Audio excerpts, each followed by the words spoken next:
I was given the extraordinary opportunity to use the U.S. Navy's anti-submarine listening system that was developed and deployed over 40 years. And it's a network of sensors, underwater hydrophones, listening microphones on the bottom of the ocean, all over the North Atlantic and all over the North Pacific. And I was given the challenge by then Vice President Gore and to answer the question whether or not such a system that was designed to listen for and track and keep tabs on quiet submarines, whether or not it could actually be used to listen and track and locate the voices of the great whales. Now, these are animals that are advertising themselves to as large an audience as they possibly can. Their voices just resonate throughout the ocean. So, of course, the answer was a resounding yes. And I can remember the very first time when, lo and behold, I realized I was looking at a spectrogram, a sound print, a voice print of a whale that was actually 1,600 miles away.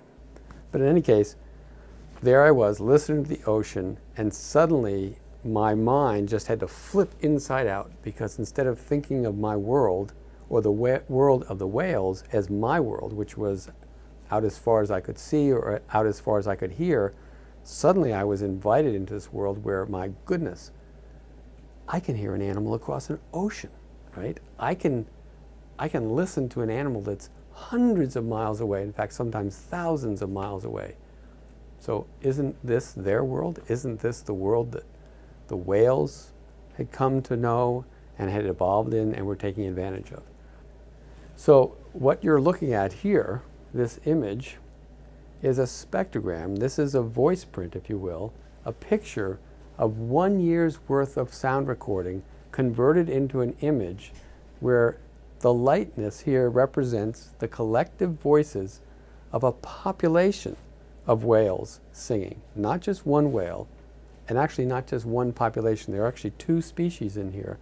And I don't know if you can look really, really carefully. Right here, there's a very thin yellow line, and that represents the very high frequency note of the blue whale singing in the North Atlantic, and it represents the notes of lots of voices. This is 4 months worth of singing. It's the same thing we all know that happens in the spring when the peepers all light up the ponds around Ithaca, or the birds all migrate into town and take up their residency and start singing and proclaiming that they are the ones to mate with. Now let me show you this scene, which is an image lifted from the National Geographic, and it shows Africa, Europe, here's Great Britain, go across the Atlantic Ocean, there's the mid-Atlantic ridge, that's the stretch mark of the Earth's crust, which is constantly spreading. Here is the Caribbean area, Florida, New York, and up here is Nova Scotia and Labrador and the Canadian Arctic. This is the home range of the blue whale. This is their backyard. So when I was saying I listened to a whale 1,600 miles away, the blue whale was singing on the Grand Banks. I was listening to it off of Puerto Rico. Is that I can actually position where the whale is singing. And I'm going to show you, here is a map of whales, singing blue whales, west of Ireland. Here's Ireland, here is England and Scotland. So this is the British Isles. And the blue represents very deep water. Here is the mid-Atlantic ridge, stretching right along here and then going up through Iceland.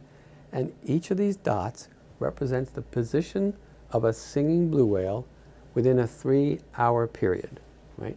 So you can see, now in this case, I've positioned the same whale 3 times. So this is the same whale, this is the same whale, this is the same whale, this is the same whale.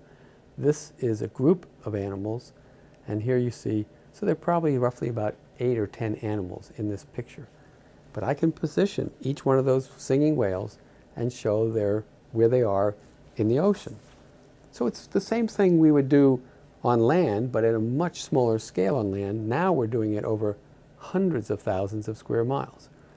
I'm going to show you What happens when I open the shutter and position all the singers every 3 hours? You're going to see the animals moving around.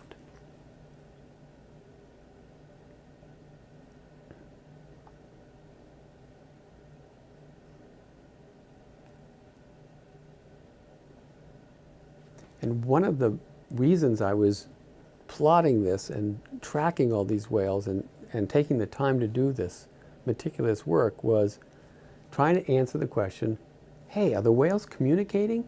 If I'm over here off Ireland and you're over here off the Mid-Atlantic Ridge and I can hear you and you can hear me, are we really communicating? Is there anything you're doing that's going to change my behavior? Because that's an important question, because until we understand over what scales, what distances these animals are communicating, I can't interpret that and understand what's the impact of all the noise that we're generating in the ocean now from all our shipping. So I'm trying to answer the question, how far away can I not just hear you, but how far away am I communicating with you? And if we're communicating over those distances, well, what are we saying? What's the message? In this case, it's very simple. I'm identifying myself as a blue whale. I'm a male singer. I might very well have found a large, good patch of food, because what's happening here is this is where they're actually feeding. So the singing animals are associated with food resources, and maybe there's something about my song and the way I'm behaving that is indicative of my fitness and the quality of the food patch that I'm presently swimming in. And it's really hard to get across the notion of, well, what is the acoustic? So what if a ship makes a little bit of noise? Or so what if, we go out there and explore for oil and gas and we're making lots of explosions every 11 seconds? And it's really hard for us as a visual beast. We are visual animals. These whales rely on sound to communicate, to maintain their social systems, to detect predators, to find food, all of the basic life functions that we are so familiar with, but for which we use our eyes, they rely on their ears. So if they can't hear each other because of all the noise and the clutter, suddenly they're compromised. It might be harder for them to find food.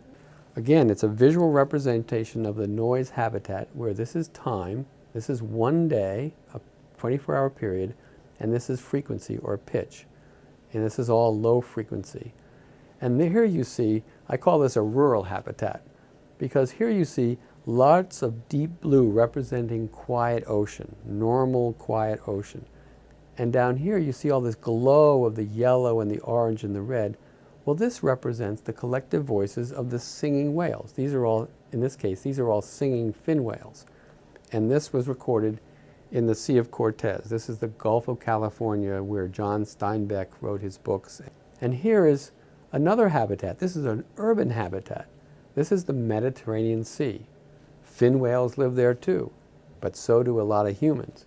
And here what you're seeing is all the noise from the collective shipping activities and ferry boats and day boats and whatnot.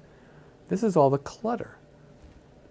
So in a very simple kind of representation, the area over which blue whales could communicate once upon a time, 100 years ago, 60 years ago, prior to shipping, is the size of this red circle, the area underneath this red circle. So here's Florida, the east coast of the United States, New York is up here, Cape Cod, Boston, and then up into Canada. And there's Cuba, the Mid-Atlantic Ridge. So this is a reasonable area, of course, that whales can hear each other, because I can hear whales singing here, I can hear that whale off of Puerto Rico. But today, this is a typical day when the noise level goes up and it's constantly bombarded by the groaning and grinding of ships. So pretty much the whales are reduced to a dramatically smaller portion of their acoustic habitat that they would normally have had 100 years ago.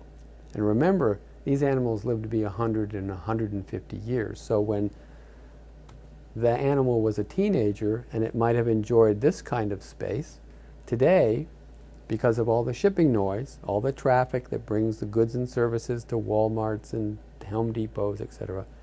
That's its world. Some in the shipping industry have gotten wiser and they've said, wait a minute, let's slow down. Let's only go 18 knots because the ship is optimally designed for that speed. We burn less fuel, and we can actually get to market if we plan what we're going to do when we get there. We can get to market just as fast. And they're actually, some of these numbers are quite astounding, where they're saving over $1 billion a year just by going slower. Now that kind of economics, that kind of money saving starts to talk and starts to make a difference, especially when you realize that going faster you burn more fuel, you're just making more noise, and then you get there and you have to wait. And at least now the industry, the shippers, are now opening the door and saying, oh, we're willing to have a discussion about this. And they had no idea that they were making this much noise. They had no idea that they were actually impacting whales. So there's hope, you know.